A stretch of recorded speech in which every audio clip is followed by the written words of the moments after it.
From Ticker News with Aaron Young, this is Ticker Today. Hello, thanks so much for joining me. Spain and Portugal experienced major disruptions following a large-scale blackout that affected flights, road traffic and communications networks. Coming up today, emergency generators swiftly deployed as businesses and hospitals battled widespread power outages. The country's Prime Minister calling for calm. The murder trial of Erin Patterson gets underway nearly 2 years after 3 people died after consuming a beef Wellington allegedly laced with poisonous mushrooms. Russia's President Vladimir Putin announces a 3-day truce from May 8 to 10 to align with commemorations of the Soviet Union's World War II triumph. A consortium of top US universities now banding together to push back against sweeping reforms proposed by the Trump administration. And an afternoon surge in stocks helps erase earlier losses as investors returned during a volatile trading period. This is Ticker Today, the latest news and business moving our world. Let's get started. First today, Spain and Portugal faced widespread disruptions after a significant blackout impacted flights, traffic, as well as telecommunications services. These are pictures as it happened. Authorities quick to activate backup generators as businesses and hospitals struggled without electricity. By the evening, just 20% of power had now been restored with help from France and Morocco. Officials say they're working to regain full power. Despite initial concerns about a cyber attack, investigations now focused on technical issues. And Spain's Prime Minister held a press conference saying, "We still don't know or have conclusive information about the reasons for the outage, so I ask the public to follow information from official channels. It's better not to speculate. We're not ruling out any hypothesis." Erin Patterson's murder trial begins today, nearly 2 years after 3 people tragically died from a beef Wellington allegedly poisoned with mushrooms. Prosecutors claim Patterson intentionally served the deadly dish during a family gathering in July 2023. Among the victims were Don and Gail Patterson, the parents of the estranged husband, along with Gail's sister, Heather Wilkinson, who also succumbed to the poisoning.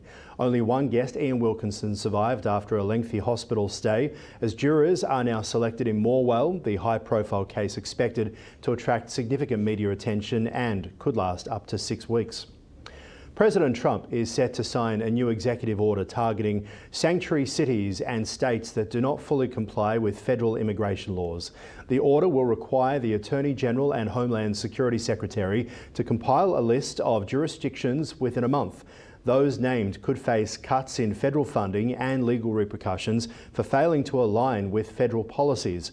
The move comes in the wake of recent legal challenges thwarting Donald Trump's previous efforts to penalise the areas. Administration officials asserting that they will continue to push for stricter immigration enforcement, highlighting ongoing efforts to reduce illegal border crossings. Today, we kick off 100-day week with a focus on the president's historic effort to secure our southern border. Later this afternoon, President Trump will sign an executive order on law and order and another executive order on sanctuary cities. The first EO will strengthen and unleash America's law enforcement to pursue criminals and protect innocent citizens. The second EO is centered around protecting American communities from criminal aliens, and it will direct the Attorney General and Secretary of Homeland Security to publish a list of state and local jurisdictions that obstruct the enforcement of federal immigration laws. Meanwhile, President Trump's aggressive tariffs have created turmoil in Washington and on Wall Street. Since the US increased duties on Chinese imports, cargo shipments have sharply declined, and while many Americans may not have felt the impact just yet, that is about to change. Retail giants like Walmart and Target warn that empty shelves and rising prices could be on the horizon as thousands of companies now scramble to restock inventories. Experts say supply chain disruptions could lead to shortages and layoffs across various sectors as we approach the holiday season. Russian President Vladimir Putin has declared a 3-day ceasefire from May 8 to 10, coinciding with celebrations of the Soviet Union's World War II victory. But the announcement hasn't satisfied Ukraine, which is calling for an immediate 30-day ceasefire to facilitate diplomatic talks. Ukrainian President Volodymyr Zelensky has now criticised the timing, suggesting it prioritises military parades over lives. Meanwhile, discussions between the US and Russian officials now continue, with Washington pushing for a permanent end to the hostilities. A 30-year-old Vancouver man has been charged with murder following a tragic incident at a Filipino festival where he drove an SUV into a crowd, killing at least 11 people and injuring dozens more. Kaiji Adam Lowe faces 8 counts of second-degree murder, with more charges expected as the investigation now continues. Authorities have revealed he had a significant history of mental health issues, but no evidence of terrorism has been found.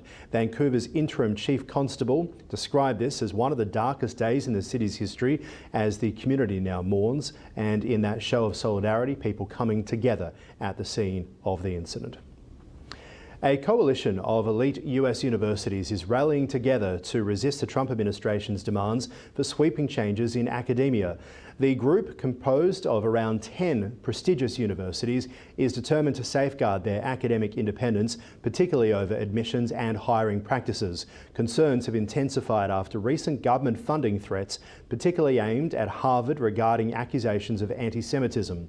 As the universities now gain momentum, they are developing responses to potential government actions that could severely impact their international student populations as well as faculty hiring. Now to the markets. A late-day rally in stocks offset earlier declines as buyers stepped in amid a tumultuous trading season and session. The S&P 500 now erased intraday gains of losses up to 1% or more 5 times this month, matching last year's total. Boeing and IBM boosted blue chip performance, while Nvidia struggled after Huawei revealed plans for a new chip. This week promises to be busy, with key earnings from tech giants and important economic data back on the table as traders remain on edge due to ongoing trade tensions. Experts are cautioning that volatility isn't over just yet, particularly with uncertainty surrounding tariff and economic growth.